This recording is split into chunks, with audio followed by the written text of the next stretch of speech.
Thanks, Ceann Comhairle. So many points, so little time left in the debate before us this evening. I'm not sure if the Minister was trying to embarrass Fianna Fáil or trying to help them. I'm not sure, but I could feel the red faces from back here.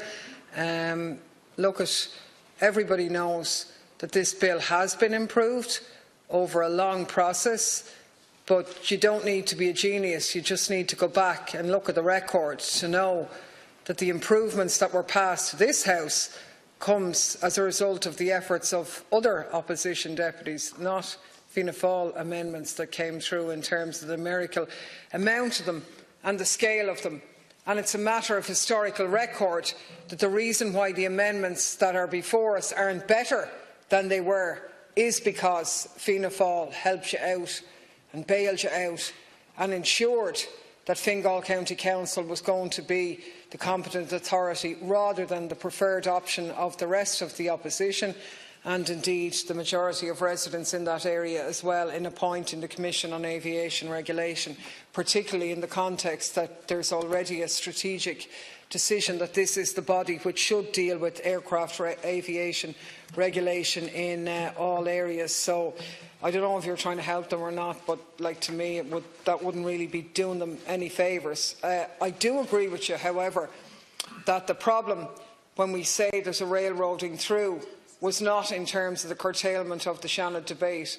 Unfortunately, the senators in the main didn't display a huge degree of interest in this issue, and it was a result of their lack of engagement and their lack of knowledge on this critically important area that the issues folded up relatively quickly in the Shannon. I grant you that. That is true. The point that was being made, however, by Deputy Ryan wasn't that one, or those of us who say it was rammed through. It was the point that the Business Committee of this House were forced to have the debate here today prior to the Shannon stage being completed, prior to the Senate having tabled the amendments. We didn't even know when we met as a Business Committee last Thursday how many Shannon amendments there would be, because the deadline for Shannon amendments wasn't until the Friday, and yet we were forced as a Business Committee to agree to this discussion here today. And it's worth pointing out that every political opposition group, including Fianna Fáil, voted against this debate being here today, because it's unseemly and unprecedented that a discussion would finish in the Shannon on Tuesday night, have amendments affecting the bill, amendments which changed what this House, after a lot more careful consideration, let's be clear, than the Shannon gave it, did, that we would then be forced to table this today on the Thursday of a bank holiday weekend in the 11th hour. That was the problem, and that's what we say when we say this was being rammed through, and we fully stand over those points. Now, Minister, you made the point that we all share the same concerns. Do we? Well, I'm not so sure, because I'm not happy with the answer you gave to Deputy Ryan there in relation to the very valid questions that he posed, which was, if you're saying that health and well-being are already covered, and sure, we don't need to be putting in this extra safeguard because it's there already, what's the harm in having it in? For you to say it's not legal doesn't really stand up, because this House already heard the arguments and already voted to include this provision. So that's old hat. There's nothing new in that argument. But in reality, let's be clear what the real reason is.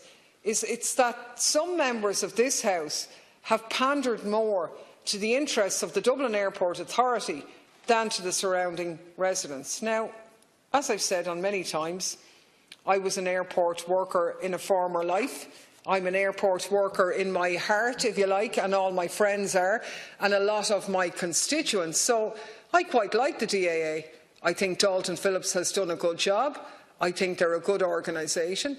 But you need to look at the lobbying record and the history of that organisation to know, and in fairness, residents under FOI showed us that in 2018, for example, there were 10 lobbying meetings registered under the Act by the DAA, a number of meetings with Fianna Fáil and so on, and we know what the intention of that was. Because when The bill was passed in this House a number of weeks ago, supporting my amendment that you now want to take out about the World Health Organisation guidelines. It happened to be in the same week that Fingal County Council celebrated its 25th anniversary, and there was a big gala dinner out in Malahide that many of us were at. And actually, the issue of airport noise featured very strongly at that. And everybody, including the DAA and everybody else, said, "Oh my God, what are you trying to do out there? Are you trying to shut down the airport? How in God's name could Dáil Éireann ever have passed an amendment like that?" And we know that the whip was embarrassed. He had sent everybody home, thinking that the debate was finished that night, and we managed to pull off a miracle by getting that motion passed in the House by the numbers that were there. We all know what happened. But the fact that that was the talk of that gathering with the DAA and the upper echelons, I suppose, of the community out in Fingal County Council said that that was the message that they were sending through, that putting in these health safeguards jeopardises the operation of the airport. That was the message that was being said. Now, those of us on this side of the House happen to believe that that's not the case. That's not an accurate narrative, that it is possible to have the sustainable development of Dublin Airport while protecting the health and well-being of surrounding residents. So there is a difference there, because we recognise that to do that does come at an extra cost to the DAA. It doesn't mean the airport is going to close down. It doesn't mean they're going to be bankrupted. But you know what? It does mean that they're going to have to cough up a good bit more for noise insulation and for other remedies to mitigate against the damage, the established damage that aircraft noise does to those airport communities. So that's the difference here, and there is a difference. And I can understand how you might get thick about people coming in here at the 11th hour and, lecturing on who missed loads of stages of this process, but don't be conned that everybody on this side of the House is like that, because we're not. We have followed this through from the very beginning, and we're going to keep following it through on this. And I want to deal with the issues of what we mean, because noise contours that are established at the moment in terms of Dublin Airport are inadequate. There is substantial evidence in relation to that, and the guidelines that I succeeded to get put in here under Amendment 485, as it was at the time that you're attempting to remove here, was a great step forward, because it actually put into print that we would have the World Health Organisation guidelines there. Now, you can't have it both ways. You can't have it saying, oh yeah, we're recognising the World Health Organisation guidelines, but we have to take out where it's spelt out what they are. So clearly there's something going on here. Really what you want to do is pay a sop to the WHO guidelines, but actually in reality ignore them. And all the residents know that. And I just want to deal with a communication from a resident in Portmarnock in relation to this matter, and she's making the point, I suppose, about the reality of life in the areas which are outside the DAA's self-declared contour lines and the difficulties in those contour lines. And in fairness, residents have highlighted in these recent days the difference between the EPA 2012 Round 2 and the 2017 Round 3 noise maps.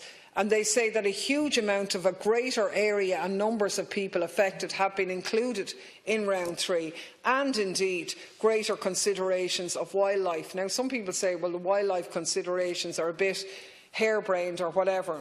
That may or may not be. But the reality is that there are legal provisions to protect habitats and wildlife, maybe in some ways that are not as great in terms of protecting people.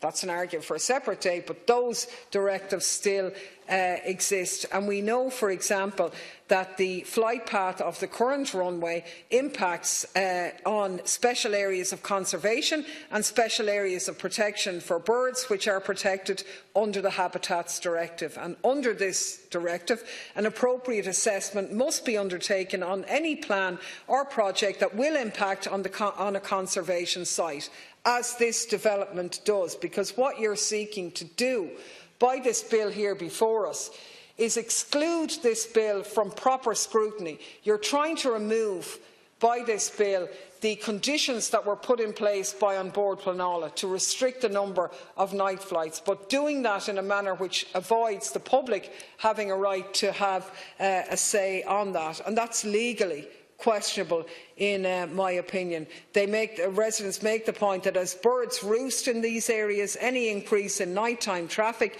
will impact on sleep patterns, and at present the On Board Pleanála conditions severely restrict night flights. The removal of these conditions without an appropriate assessment will therefore breach EU environmental law.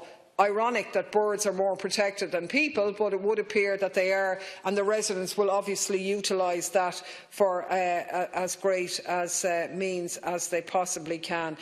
Residents make the point that even in Portmarnock in the middle of the night they are frequently woken up by flights coming in and out, that they've had decibel readings commissioned by the Portmarnock, from the DAA, by the Portmarnock Monitoring Centre, and they can see how high the readings are, well into the 80s and so on in Portmarnock. New housing estates such as St Marnock's Bay in South Portmarnock, under the flight path, with planning permission granted in 2017, even though the noise in those estates is absolutely unbearable. And the DAA, we should say, release average readings regarding decibel levels in order to prevent really the sound contours being expanded and in essence hiding the extent of the problem. So residents are very clear that the noise contours are inadequate, that we need to have the guidelines as specified by the World Health Organization.